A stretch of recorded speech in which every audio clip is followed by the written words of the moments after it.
A recent email from a distant relative of mine illustrates the difference very neatly.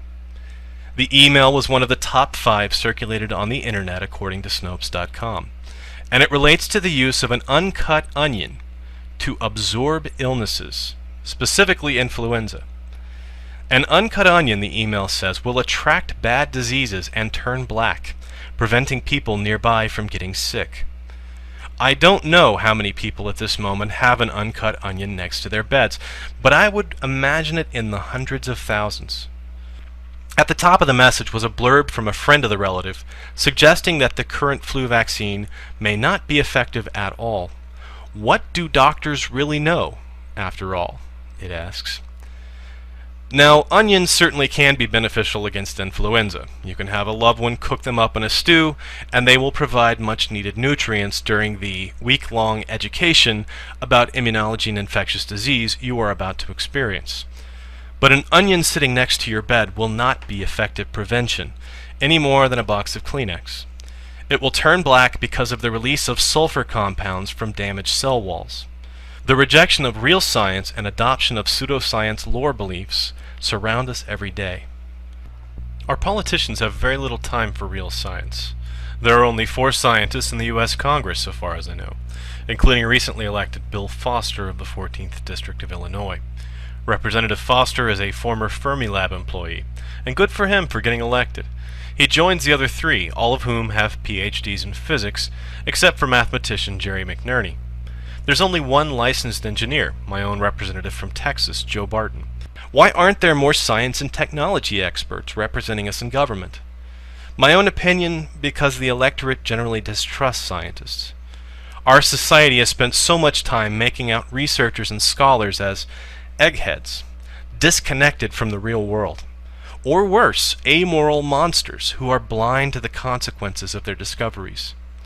There is a sense of distrust of science among those who hold the conservative beliefs based on tradition or scripture, and no politician gets elected without the trust of those 55% of Americans who think lasers are focused sound waves.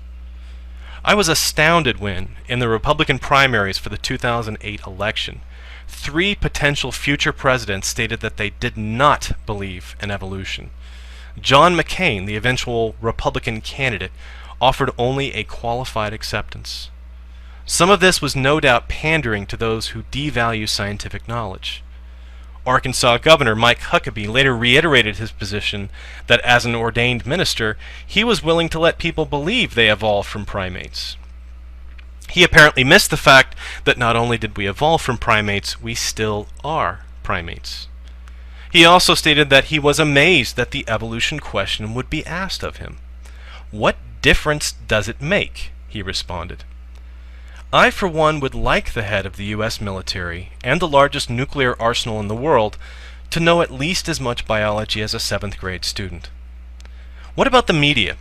I think they have the same problem the politicians do. They have to appeal to a largely unscientific population. How many serious programs are there on ghosts, aliens, and communicating with the dead? I'm not talking fictional stories, but documentary-style programs that purport to reveal factual accounts of paranormal phenomenon.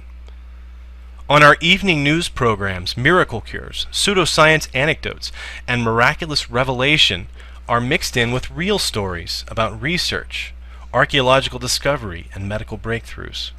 There is no perspective, no sense of proportion. Panic and fear-mongering keep people tuned in, and the programs get higher ratings when they warn us about the dangers all around us. Why is all of this so troubling? Because all of the resources needed for real change in our world, money, popular support, grassroots advocacy, media access, and political will, are currently controlled by those who view a scientific approach to the world as something they don't need. We are living in a society that tolerates but not respects logic and reason. Our schools, our hospitals, our universities, our research institutions live at the whim of those who do not know that antibiotics cannot kill a virus, or that electrons are smaller than atoms. Our government policies are often based on lore, scripture, or appeals to popular beliefs, rather than sound science, logic, and the advice of knowledgeable experts. This is evident in many areas. They oppose public funding for stem cell research. They advocate a teach the controversy approach to the central theory of biology. They decline to supply Africans with birth control based on one group's scriptural beliefs. And the U.S. is declining in importance in the scientific world. America now ranks 6th in the world for the percentage of its GDP that it spends on research and development. Our scientific output is decreasing from 61% of scientific papers published by Americans in 1983 to 29% in 2005. All is not bleak, however. There are still some bastions of scientific thought left in the media, politics, and the popular consciousness. The popularity of shows like Mythbusters, which makes critical thought and experimental design entertaining, or Discovery Channel's Planet Earth series, show that rationality can be entertaining and still bring in viewers. Some surveys suggest that politicians in the US and Europe are becoming more savvy about the issues of healthcare research and global warming, and the way scientists and engineers are portrayed in movies has improved in some recent films. Some scientists are becoming more conscious of the role of science advocacy, and groups like the American Association for the Advancement of Science are increasing their outreach efforts. But there is still much to be done, and the most important task is preparing the next generation for the task of understanding the world in a logical, rational way. I want to close with a thought and a challenge to each of you watching. The thought is this: our continued existence on Earth as a species is not a given. There are many perils we as a society will face in the coming decades. If we allow our technological progress to be reversed by those who fear new knowledge, we will be unprepared to face those perils. There has never been a more important struggle for the minds and soul of humanity than we face now. This is a race we cannot afford to lose. Science and rationality are our only weapons against an unforgiving universe and our own human nature. The challenge is simply this: do something about it. Make a video, or start a conversation with a friend. Call your representative, or write in your blog.